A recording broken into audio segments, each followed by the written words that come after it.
Hey guys, Caleb Brown, New Planet Recruiting here. Hope you're doing well. Hope everybody had a fabulous Thanksgiving and a great time with your family. Hey, I just wanted to talk about basic professionalism you may be missing right now. And we've shot a lot of other videos, and I've talked a lot on the podcast and the book about this, but I just want to give you a couple things to make sure that you're not missing out on. Let's start with communication first. And we see this a lot with job seekers and also just newer planners in the profession, even career changers, but being overly casual with, hey man, hello, okay bud.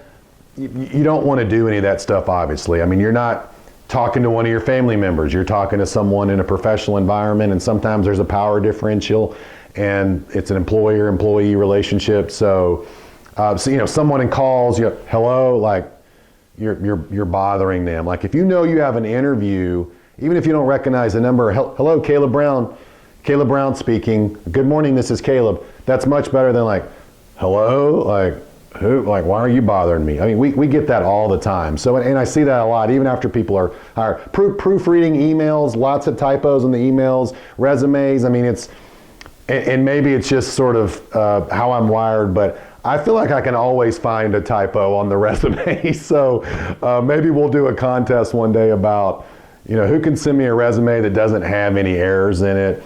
Respond to emails. Don't ghost people. Hey, I got that. Let me research it. Or, hey, thanks, but no thanks. Or, hey, I'm not interested. Just let people know where you're standing. And then, again, especially if you're interviewing with, I'd call it Gen Z or baby boomers or even some of the millennials, they want a thank you note, whether it's email or handwritten or whatever, that's debatable, but they want a thank you note after their interview. So handle those. The next one, punctuality. I mean, whenever you have, and this is what I try to do when I make my professional calls, I sit there about 5 or 10 minutes before the call, get all my thoughts together, notes, whatever it is, and I watch the clock. Right on the button is when I call the person. All right, I start the Zoom call, whatever, I start that earlier, but when I'm doing a phone call, calling 2, 3, 4, 5, 7 minutes late, unless you had something happen or a crisis, and sometimes calls spill over, and that's understandable, but you want to be, and try not to go back to back. That's the lesson there, right? If you're in an in-person interview, get to the office really early, miss the traffic. You can always sit in your car and play on your phone. All right, so this is a lot different. Or maybe use that time better to your advantage in looking at questions you're going to ask or studying bios.